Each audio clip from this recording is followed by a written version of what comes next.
지난주에 우리는 하나님께서 노아의 홍수 후에 번창한 노아의 후손들이 하나님을 경배하는 일에서 떠나는 것을 보시고 그들을 심판하는 대신에 그들을 천하 만국으로 흩으셨다는 사실과 그로 인해 그들은 언어가 통하는 사람들끼리 모여 나라와 민족을 이루고 또 우상을 숭배하는 이방인들이 되어버리고 말았는데, 하나님은 그들을 심판하시는 대신 그들 가운데에서 한 사람을 선택하시고 그의 후손을 선택하셔서 전체 나라와 민족들을 구원하시기로 작정하셨다 하는 사실과,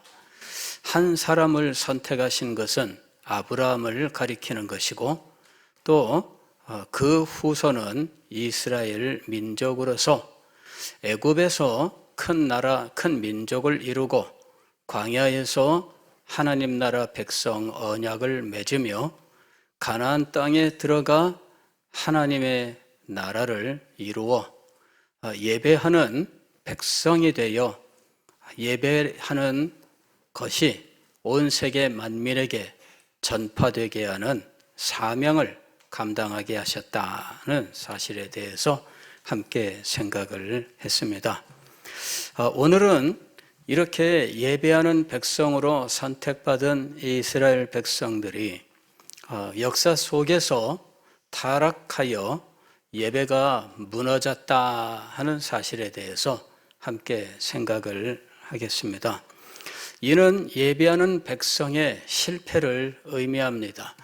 하나님께서 예배하는 백성을 세우시고 그들을 통해서 모든 만민이 하나님을 예배하는 자리로 나오게 하시기를 원하셨지만 예배하는 백성이 실패하게 되었다 하는 것과, 하나님께서는 이후에 이 예배하는 백성을, 실패한 이 백성들을 버리시고 하나님께서는 친히 예배자들을 찾으시게 되었다 하는 것입니다. 예배하는 백성이 실패함으로 그들은 하나님의 선택의 목적을 달성하지 못하게 된 겁니다. 그래서 하나님께서는 이 백성을 통하는 것이 아닌 성령의 직접적인 역사로 예배하는 자들을 찾으시는 일을 행하시게 된 겁니다. 그러면 이 백성들은 어떻게 하여 실패하게 되었는가 하는 것이죠. 예배하는 백성을 만드는 것은 참 쉬운 일이 아니다 하는 것은 이 백성들의 역사를 보면 알 수 있습니다. 오늘은 이 이스라엘 백성들의 간략한 역사를 살펴보면서 예배하는 백성이 되는 것이 얼마나 힘들고 어려운 일이었는지 하는 사실을 함께 살펴보려고 하는 것입니다. 하나님께서는 아브라함의 후손을 애굽 땅에 보내셨습니다. 70명이 애굽 땅으로 갔는데 400여 년 지나는 동안에 이 70명이 한 200만이 되는 엄청난 민족으로 성장하게 되었습니다. 그리고 그들이 애굽 땅에서 구원을 받아 광야로 오게 되었는데, 시내산에서 그들은 하나님의 백성이 되는 시내산 언약을 맺었습니다. 그리고 시내산 언약의 핵심은 너희가 내 말을 듣고 순종하면 이었습니다. 또 너희가 내 법을 순종하면, 이때 이 법은 십계명이었지요. 그리고 십계명은 1계명부터 4계명까지는 하나님께 대한 계명이었고 6계명, 5계명부터 10계명까지는 인간 사이의 관계를 위한 계명이었는데, 이 10개의 계명이 사실은 인류 모두에게 공통적으로 주어지는 도덕법이었습니다. 그러나 타락한 인생은 1계명부터 4계명까지는 자신들을 위한 계명으로 전혀 인정할 수가 없었습니다. 그들은 알지도 못했고 깨닫지도 못했고 인정하지도 못했고 인간끼리의 어떤 관계만을 규정하는 것을 도덕법이라고 생각하게 된 것입니다. 그리고 저도 그러한 세속 사회에서 공부를 했기 때문에 5계명부터 10계명까지는 도덕법이라고 생각을 했습니다. 그러나 과거 우리 신앙의 선배들, 칼빈부터 시작해서 모든 신앙의 선배들은 1계명부터 4계명까지도 모든 인류가 지켜야만 하는 도덕법으로 인정하고 있었다 하는 것을 알게 된 것입니다. 그리고 그 이유를 따져보니까 하나님의 형상으로 지음받은 인간은 하나님을 예배하는 자로 창조함을 받았던 것입니다. 그래서 1계명부터 4계명까지가 인류 모두에게 하나님께서 창조하신 피조물 된 모든 인간들에게 공통적으로 적용되는 계명이었다 하는 것입니다. 그러나 타락으로 이 모든 것을 상실해 버린 것입니다. 그리고 하나님께서는 이 이스라엘 백성들을 선택하시고 그들에게 참된 도덕법의 회복을 주셨던 것입니다. 그래서 하나님을 예배하는 예배의 규정을 1계명부터 4계명까지 정하시고 그리고 이 계명을 지키면서 이 계명을 지키는 예배 공동체가 모든 세계와 나라와 민족으로 전파되게 하셨던 것입니다. 그래서 이스라엘 백성들은 마치 이 봄에 이 모짜리에서 이 모를 가져다가 논에 이양하는 것처럼 그러한 역할을 감당하게 되었다 하는 것입니다. 그런데 모짜리에서 그들은 제대로 성장할 수 없었습니다. 시내산에서 언약을 맺은 이스라엘 백성들은 광야에서 40년 동안 지내면서 하나의 민족으로 그리고 가나안 땅을 통치할 하나의 나라로 그들은 조직화되어 갔습니다.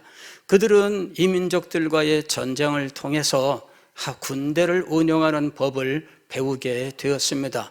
그리고 마침내 가나안 땅에 들어가 가나안 정복을 하게 되었습니다. 그러나 그들은 가나안 땅에 들어가서 왕을 세우지 않고 하나님이 왕이 되시는 신정 국가 체제를 가지게 되었습니다. 그러나 그들은 이내 왕이신 하나님을 잊어버리고 자기들의 삶에 집착하면서 결국 이민족들에게 통치를 받는 불행한 자리에 떨어지게 된 겁니다. 그들은 못 견뎌서 하나님 앞에 기도하니 하나님께서 그들을 구원할 자를 보내셨는데 그가 바로 사사라고 부르는 사람들이었습니다. 그 시대를 우리는 사사시대라고 부릅니다. 사사시대의 끝에 이 백성들이 선지자 사무엘에게 찾아와서 우리에게 다른 나라들처럼 왕을 세워달라 이렇게 요구합니다. 결국 그들의 뜻대로 인간 왕을 세워 이스라엘 열왕들의 역사가 시작이 되었습니다. 열왕들은 하나님을 대신하여 그 백성을 통치하는 위임된 통치자였습니다. 그러므로 열왕들조차도 하나님을 자신의 왕으로 모시는 신하의 위치에 있고 종의 위치에 있다는 사실을 자각하고 하나님을 섬기는 자가 되어야 했습니다. 그러나 이스라엘 열왕 중에는 끊임없이 이방 나라 왕과 같은 왕이 되기를 추구하는 일이 있었습니다. 그들은 끊임없이 이방 나라 왕들처럼 닮아가기를 원했고 그리하여 그 나라의 통치는 하나님이 없는 이방 나라처럼 변해가는 일들이 있었다 하는 것입니다. 때로는 선한 왕이 있었지만 그러나 선한 왕의 영향력은 제한적이고 악한 왕이 들어서면 악한 왕의 그 악한 일은 쉽게 전파되는 특징이 있어서 하나님의 백성들이 하나님의 백성다움을 점점 상실해 간 것이 이스라엘 역사입니다. 예배였던 것입니다. 참된 예배가 정착되는 것은 쉽지 않았습니다. 여러분, 사사시대에 하나님을 경배하는 일이 어떻게 되었는지 그 일은 우리가 정확하게 알지 못합니다. 다만 그 시대 말에 엘리 제사장의 시대의 모습을 볼 때에 하나님을 섬기는 이 도리가 백성들에게 일반적으로 퍼져 있고 그들이 신실하게 지켰다 하는 것을 보기는 어렵습니다. 어느덧 이 하나님을 섬기는 것이 일종의 미신과 같이 혹은 기복주의와 같이 변해버렸던 것을 볼 수가 있습니다. 블레셋 족속과 전쟁하다 전쟁에서 패배하니까 법궤를 가져오너라 해서 법궤를 들고 왔는데 법궤가 오는 것을 보고 이스라엘 백성들이 크게 소리치면서 기뻐했습니다. 하나님께서 우리와 함께 하시니 우리는 승리할 것이다. 블레셋 족속들도 그 함성소리를 듣고 두려워했습니다. 그러나 막상 전쟁을 시작해보니 에게게 이건 아무것도 아닙니다. 소리만 질렀지 아무것도 아니에요. 결국은 이스라엘 백성들은 패배하고 법궤를 빼앗기게 된 거지요. 하나님께서 블레셋 족속을 치셔서 그들이 더 이상 견디지 못하고 이내 법궤를 이스라엘 백성들에게 돌려주지만 이스라엘 백성들은 이미 이 법궤를 어떻게 해야 되는지 알지 못했습니다. 그들은 이 법궤를 무서워해서 산속에다가 그냥 처박아 놓고 아무도 신경 쓰지 않는 상황이 되었습니다. 그 시대에 이미 엘리 제사장의 집안은 몰살을 당했고 그리고 이제 법궤를 책임지고 관리할 수 있는 사람이 없는 상황입니다. 사무엘 선지자가 엘리 제사장의 뒤를 이었지만 그러나 사무엘 선지자는 백성들을 달래고 통합하는 일에 힘쓰느라 법궤를 방치해 두었습니다. 저는 성경을 읽다가 어느 날 사무엘 선지자가 왜 법궤에 신경을 쓰지 않았을까? 제가 그것을 굉장히 이상하게 생각을 했습니다. 그가 이 법궤를 잘 모시고 법궤를 중심으로 하나님을 예배하는 도리를 잘 세워 나갔어야 된다 생각하는데 그 일을 사무엘 선지자가 힘쓰지 않았습니다. 그래서 오랜 세월 동안 법궤는 백성들의 삶 속에서 방치되어 있었고 잊어버림을 당했습니다. 사울 왕 때에도 신경을 쓰지 않았습니다. 다윗 왕이 나중에 이스라엘 나라를 다 이제 통치하게 되었을 때 그때서야 겨우 신경을 쓰게 된 겁니다. 다윗 왕 때의 법궤를 예루살렘으로 모셔왔지만 그러나 법궤를 모실 수 있는 제대로 된 시설을 갖추지 못했습니다. 그래서 다윗 왕이 하나님 앞에서 소원을 가졌는데 법궤를 안치할 성전을 지어야 되겠다 하는 것입니다. 하나님께서 다윗에게는 허락지 않으셨습니다. 일평생 전쟁만 하던 사람이 어느 날 성전을 짓는 것이 합당치 않다. 물론 그가 전쟁을 했던 것이 무슨 전쟁 범죄 같은 것은 아니지만 그러나 아무리 그것이 좋은 일이라 할지라도 전쟁을 통해 피 흘리고 사람을 죽이던 이런 일들이 하나님을 섬기는 거룩한 성전을 짓는 데 도움이 되는 것은 결코 아닙니다. 하나님께서 허락지 아니하셨고 그의 아들 솔로몬이 결국 성전을 짓게 되었습니다. 얼마나 감격적이고 얼마나 영광스러운 일이었는지. 그러나 솔로몬 그 자신이 결혼을 통하여 이민족들을 자기의 아내로 삼아 평화를 이루었지만 그러나 이민족 아내들이 가지고 온 우상들을 인정하고 이 우상들이 백성들 사이에 퍼져나가면서 우상 숭배의 풍조가 이 이스라엘 민족들에게 들어오게 된 겁니다. 이것이 솔로몬의 악습이 되었습니다. 그는 성전을 지었습니다. 그는 지혜로운 왕이라고 합니다. 그러나 그가 하나님을 섬기는 예배에 미친 악한 행동은 그 결과가 참으로 비참하기 짝이 없는 것이었죠. 솔로몬 다음 그의 아들 르호보암 때에 결국 나라는 두두막으로 분열하게 되었고, 북쪽 이스라엘을 세운 여로보암은 하나님을 섬기는 도리를 변질시켜버리고 말았던 겁니다. 그는 세겜성과 또 다른 곳에 하나님을 섬기는 곳을 만들고 그곳에 우상을 세워놓고 또 하나님을 예배하는 날들을 바꾸면서 하나님 예배의 모든 것들을 완전히 변경시켜 버립니다. 그래서 이스라엘, 북이스라엘의 역대 역사는 하나님을 배반한 사람들의 역사였습니다. 멸망하게 될 수밖에 없었지요. 남쪽 유다는 그동안에 어떤 상황을 겪었는가? 그들은 하나님을 잘 섬기는 왕이 가물에 콩나듯 나왔습니다. 그리고는 늘 하나님을 대적하는 왕들이 세워진 거죠. 그들은 자신들이 하나님을 대적한다고 생각하지는 않았어요. 다만 나라를 통치하기 위해서라면 이것도 필요하고 저것도 필요하다 이러면서 우상 숭배도 드려오고 별의별 것들을 다 데려온 겁니다. 그래서 결국은 혼합주의를 만들어내고 말았던 것이죠. 하나님을 섬기는 예배가 성전에서 계속되고는 있지만, 그러나 그들은 이미 혼합주의의 길을 가고 있었던 것입니다.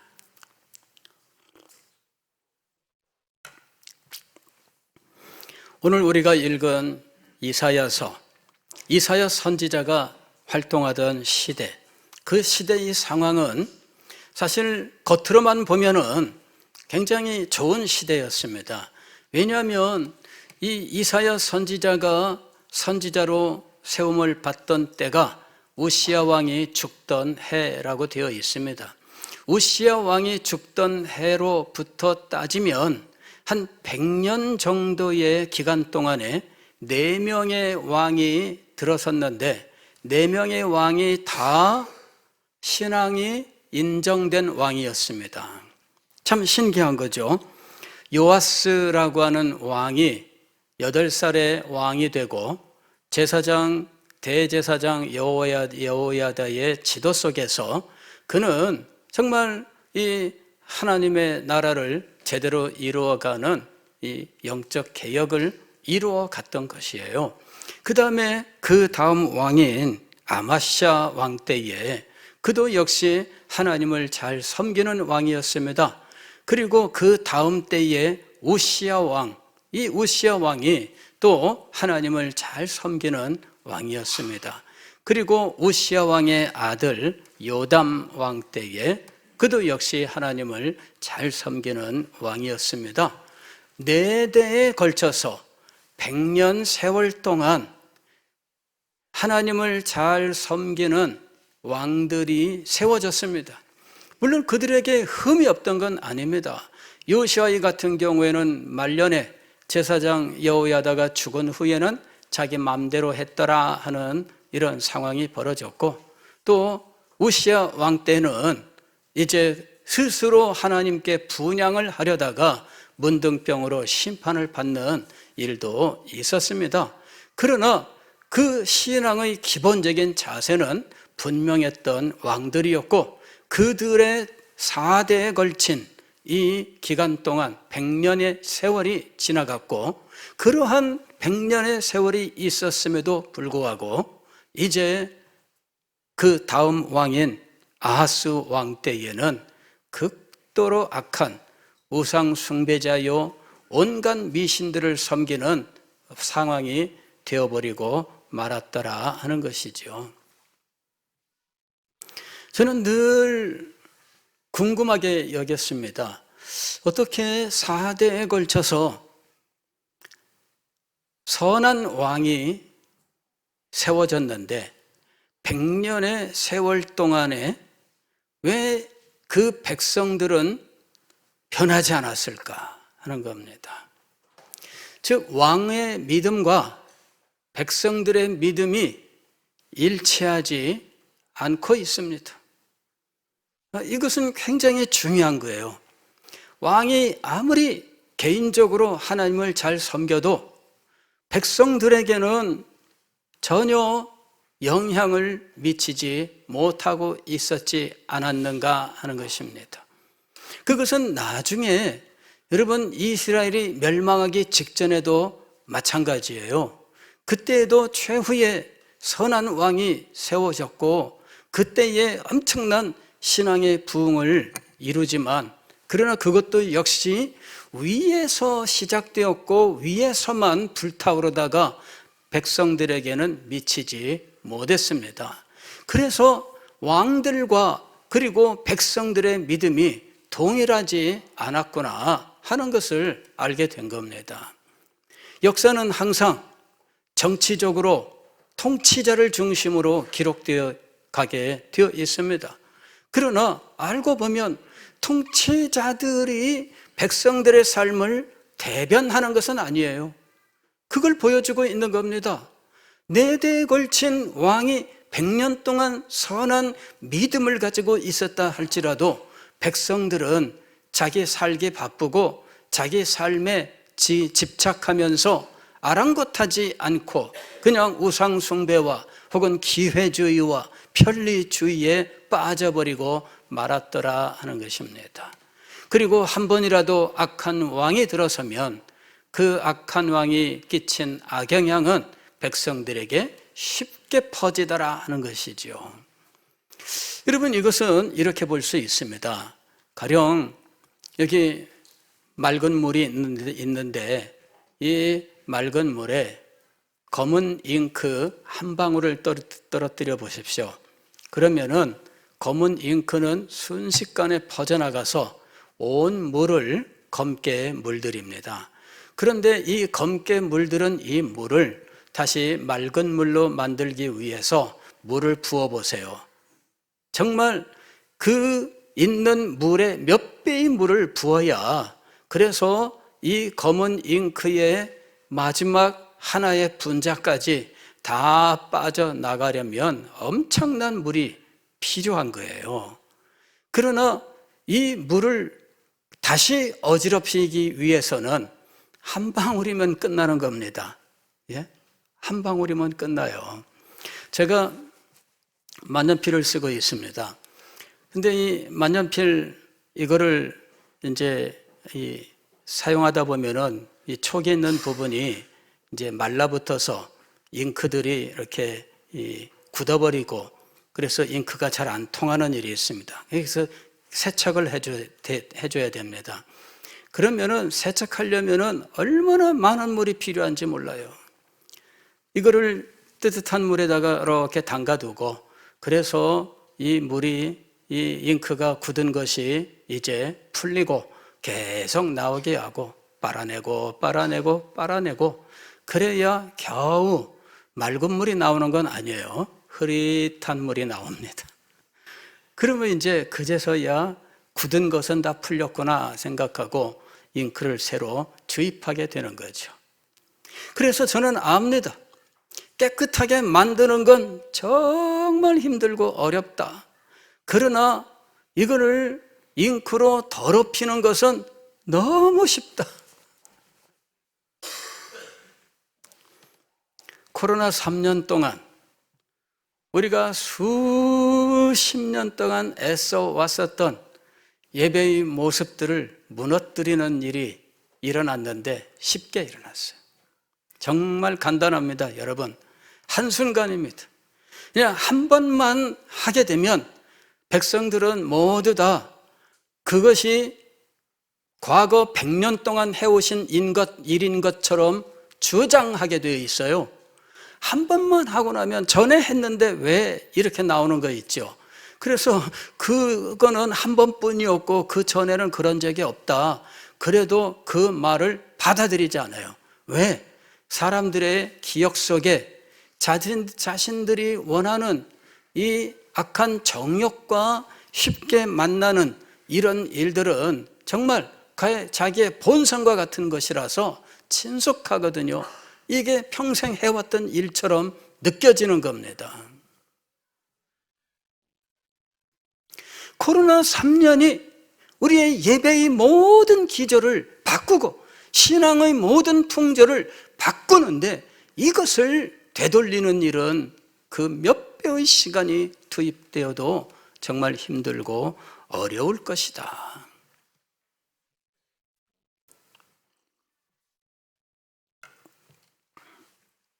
이스라엘 열왕들의 역사를 보면서 저는 정말 많은 고민을 했어요. 왕들이 이렇게 4대에 걸쳐 경건한 왕이라고 하는 사람들이 100년 세월 동안 집권하고 있었는데 왜 그 백성들은 그렇게 쉽게 우상 숭배하는 왕의 그 정책에 동화되어 갔는가 하는 것입니다. 이게 잉크 한 방울의 영향과 같아요. 이 한 방울의 잉크를 제거하기 위하여는 몇 배의 물을 계속 보내야만 겨우겨우 이루어지는데 그 일은 결코 쉽지 않아요. 오늘 우리가 읽은 이사야서 성경 말씀을 보면 참 하나님께서 이 백성을 향하여 얼마나 안타까워하고 계시는지 알 수 있습니다. 2절 말씀을 보면은 하늘이여 들으라 땅이여 귀를 기울이라 여호와께서 말씀하시기를 내가 자식을 양육하였거늘 그들이 나를 거역하였도다. 하늘이여 들으라 땅이여 귀를 기울이라 이 말은 굉장히 슬픈 말입니다. 왜냐하면 하나님의 말씀을 들어야 되는 대상은 하나님의 백성들과 하나님의 자녀여야 하는 것이죠. 그런데 하나님이 그 백성에게 말씀하는 것이 아니라 누구에게 말씀하고 있습니까? 하늘과 땅에게 말씀하고 있습니다. 하늘과 땅에 무슨 귀가 있습니까? 무슨 말씀을 깨달을 수 있는 지능을 가지고 있습니까? 그들은 무생물이고 아무것도 아닙니다. 그런데 하늘과 땅을 향하여 내 말을 들으라, 내 말에 귀를 기울여라 라고 말해야 됐다는 거죠. 그것은 그 백성들이 얼마나 귀가 먹었고 그리고 하나님의 말씀에 거역적인지를 보여주고 있습니다. 굉장히 슬픈 말이에요. 하늘이여 들으라 땅이여 귀를 기울이라. 얼마나 안 통하면 귀도 없고 마음도 없는 존재를 끌어들여서 이 말씀을 하셔야 됐느냐 하는 것이죠. 그러한 상황이 현재 하나님의 백성들의 모습이었습니다. 하나님은 그들의 상황을 이렇게 말씀하신 겁니다. 내가 자식을 양육하였거늘 그들이 나를 거역하였도다. 또 하나의 예는 3절입니다. 소는 그 임자를 알고 나귀는 그 주인의 구유를 알건만. 소나 나귀를 지금 비유로 들고 있습니다. 소나 나귀가 무슨 말을 알아듣습니까? 사람은 자기가 키우는 짐승을 향해서 마치 사람인 것처럼 말을 걸기는 합니다. 소를 향해서 이랴 이놈아 오늘 내가 저녁 때 들어가면은 여물을 맛있게 끓여줄게. 맛있게 먹고 열심히 커라. 이렇게 내일은 밭에 갈 테니 밭에 가서 힘 좀 써라. 말을 합니다. 그러나 그 말을 소가 알아들을까요? 나귀에게, 특별히 이 나귀는 말을 안 듣기로 유명합니다.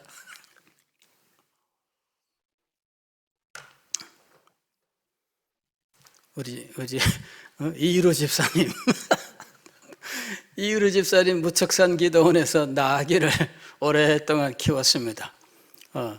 산에 기도원까지 1시간 올라가야 되는데 나귀를 끌고 내려와서 짐을 싣고 올라가고 이 일을 했는데 얼마 전에 2마리 나귀 키우던 거 다 폐사했답니다.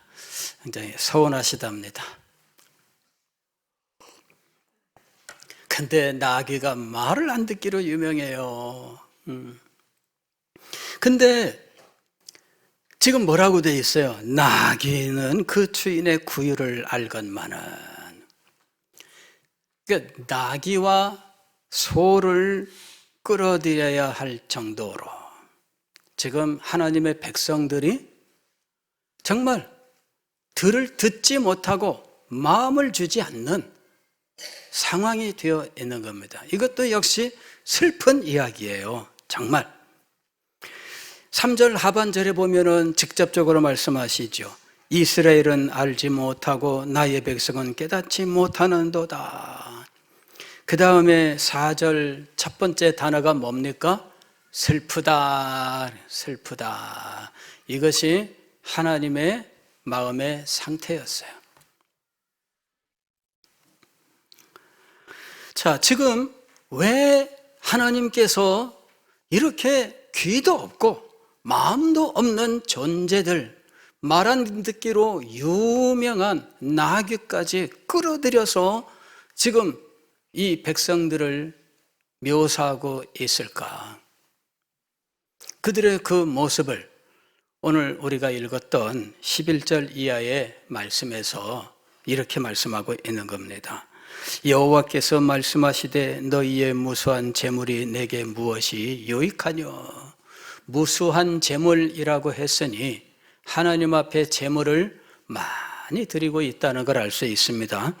나는 순양의 번제와 살진 짐승의 기름에 배불렀고 정말 많이 드렸습니다.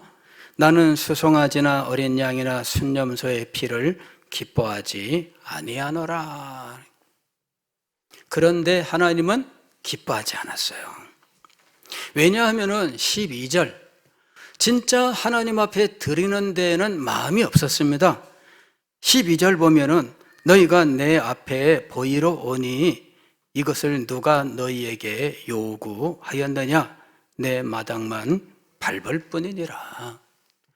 즉 하나님 앞에 제물을 드리는 자, 즉 하나님께 예배하는 자는 단지 제물만 드리는 것이 아니라 하나님 앞에 예배자인 자기 자신을 먼저 드려야 하는 것이지요. 이것은 가인의 제물, 가인과 그의 제물, 아벨과 그의 제물이라고 했던 말씀을 여러분들에게 설명할 때 말씀드렸던 내용입니다. 예배자가 하나님 앞에 드려지지 않고 그 자리에 와 있는 것으로 예배가 성립되지 않는 겁니다. 오늘 이 자리에 여러분이 나와 앉아 있어도 여러분의 마음이 하나님 앞에 진정으로 드려지지 않는다면 이 자리에 앉아 있는 것은 단지 보여주기일 뿐이라는 것입니다. 누구에게 보여주는 것일까요? 사람에게 보여주는 겁니다. 사람에게 보여주기 위해서 내가 나와 있다. 그거를 증명하기 위해서 이 자리에 앉아 있다는 것이죠. 그것이 이사야 선지자 시대의 백성들의 신앙의 모습이었습니다. 13절 보면은 이렇게 하나님 앞에 드린 제물에 대하여 하나님이 무엇이라고 표현하고 계시느냐 하면은 헛된 제물을 다시 가져오지 말라 그랬습니다. 헛된 제물. 지난주에 망령되이 일컫지 말라, 망령되게 이 말씀을 해석해 드렸죠. 예. 허탄한 것들, 허무한 것들, 가치 없는 것들, 겉껍데기 혹은 헛된 귀신, 이게 망령되게라는 말의 의미입니다. 그렇게 하나님을 대하는 것, 하나님의 이름을 그렇게 사용하는 것, 이거는 하나님께서 미워하시는 것입니다. 그런데 재물이 빈 껍데기예요. 아무리 기름이 풍부하고 아무리 대단한 재물이라 할지라도 거기에 무엇이 없으면 헛된 재물일까요? 예배자의 진심이 없으면, 예배자의 진심이 없으면 헛된 재물입니다. 분향은 내가 가증히 여기는 바요, 월삭과 안실곡일과 대회로 모이는 것도 그렇다라고 말씀하십니다. 분향은 무엇입니까? 하나님이 흠향하시는, 기쁘게 맡는 향, 향을 피워드리는 일입니다. 그런데 그 향을 하나님이 가증히 여기신다. 왜 그럴까요? 향은 하나님이 기뻐하는 것입니다. 그런데 그 기뻐하는 향이 가증한 것이 되는 이유는 예배자가 아닌 자가 이것을 드리기 때문입니다. 참된 예배자가 아닌데 분향을 한다면 하나님께서는 그를 미워하시는 거예요. 그들이 월삭과 안식일과 대회로 모이는 것, 이것은 그 다음에 이렇게 표현하고 있습니다. 성회와 아울러 악을 행하는 것. 성회가 무엇이냐면은 월삭과 안식일과 대회를 성회라고 불렀어요. 성회는 거룩한 모임입니다. 거룩한 모임. 그때는 오로지 하나님을 섬기기 위하여 일상의 모든 삶을 중단하고 하나님 앞에 모입니다. 그래서 그 모임을 성회라고 부르는 것이며 오늘날 그 모임을 교회라고 부르는 것입니다. 그런데 이 모임이 하나님 앞에 얼마나 악한 일인가 하는 것입니다. 성회로 모였는데 악을 행한다. 성회로 모였는데 악을 행함이 무엇일까요? 하나님 앞에 참된 예배자가 되지 않고 예배 행위를 행하는 것을 의미하는 것이지요. 이것을 내가 견디지 못하겠노라. 결과 이 백성들에게 미친 나쁜 결과, 이것은 무엇입니까? 그것은 15절 이하입니다. 너희가 손을 펼 때에 내가 내 눈을 너희에게서 가리고 너희가 많이 기도할지라도 내가 듣지 아니하리니. 하나님이 그들의 기도, 그들의 간구를 듣지 않으신다. 그들과 관계없다. 하나님께서 끊어버리셨다라는 말씀입니다. 100년 동안 선한 왕들이 나왔으나 백성들에게 그 선한 신앙의 영향력은 그렇게 높지 않았습니다. 그리고 악한 왕이 한번 나오면 그 악습은 신속하게 전염되어 갔습니다. 그리고 이것을 되돌리려고 하는 일은 너무나 힘들고 어렵기만 했던 것이지요.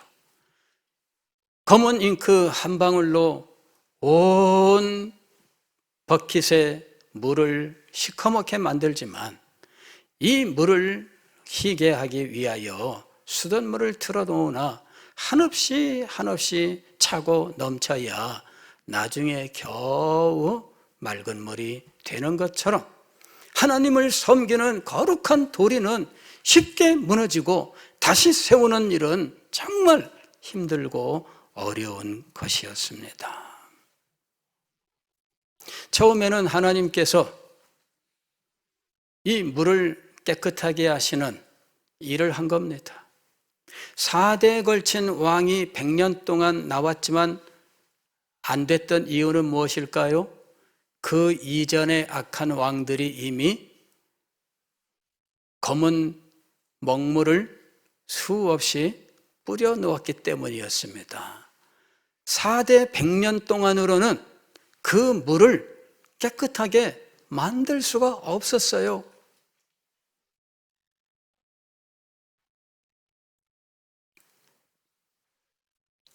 오늘 우리는 우리 시대를 보면서 이것이 하루 이틀에 이루어진 것이 아니라고 하는 사실을 깨달아야 됩니다.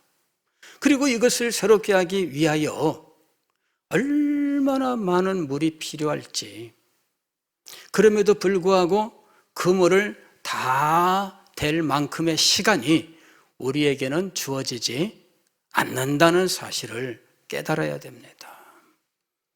무너지는 것은 쉽지만 다시 세우는 것은 정말 힘듭니다. 검게 변하는 것은 쉽지만 그것을 정결하게 하는 것은 너무나 힘들고 어렵습니다. 오늘 우리가 결코 뒤로 물러나지 말아야 되는 이유가 바로 여기에 있는 것입니다.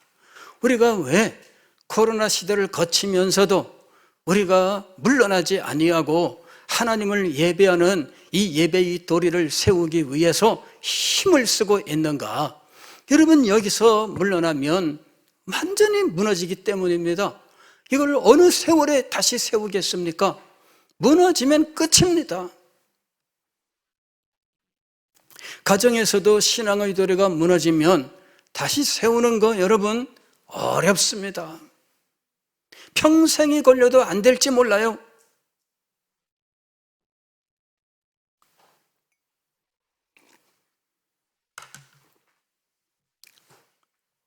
한번 무너지면 이걸 세우지 못해서 얼마나 고통스러워하는지. 참 죄송한 말씀이지만은 자녀를 결혼시켜야 되겠는데 믿음 있는 집안의 사람과 결혼을 시키려고 하는데 믿음 있는 집안에서는 무엇만 보느냐 하면 믿음만 봐요. 그래서 말도 못 꺼내고 애태우는 이런 일도 있습니다. 근데 그게 참 쉽지가 않아요. 왜냐하면은 가정에서 한번 믿음이 무너지면 그 다음 대가 무너지기 때문이에요. 다음 때가 무너지면 그 다음 때에는 어떻게 될까요? 이스라엘이라고 하는 하나의 국가는 교회와 같은 국가였기 때문에 그나마 무너져도 다시 등장하지만 우리 같은 이 세속 사회에서, 다종교 사회에서 더군다나 세상 풍조가 엄연히 거대한 물줄기로 흘러가고 있는 이 상황에서 여러분 어떻게 될까요? 정말 한번 무너지면 끝입니다. 그래서 여러분 우리가 뒤로 물러나면 안 되는 거예요. 왜 제가 여러분들에게 시대에 대해서, 역사에 대해서 말씀할까요? 그냥 눈앞에 있는 것만 보다 보면 어디로 가는지 모른 채 끌려가다가 그냥 떨어지기 때문입니다. 길게 보셔야 돼요. 앞에서 무슨 일이 있었는지를 보아야 되고 이 물이 어디로 흘러가는지를 예측해야 됩니다. 그리해서 우리가 지금 바로 서야 하는 것입니다. 교회가 시대적 사명을 가지고 있다고 말씀을 드렸습니다. 그것은 우리가 시대적 사명을 가지고 있다는 말과 동의어입니다. 사랑하는 성도 여러분, 하나님께서 우리를 이 시대에 예배하는 하나님의 백성으로 부르셨고 우리를 통해 예배의 영광을 나타내어 만민이 예배하는 집을 세우기를 원하고 계십니다. 그렇다면 우리는 이 사실을 알고 이 일을 위해서 헌신하되 이것이 얼마나 힘들고 어려울지, 우리의 헌신과 희생이 얼마나 필요할지 예측을 하고 이 일에 전념해야 할 것입니다.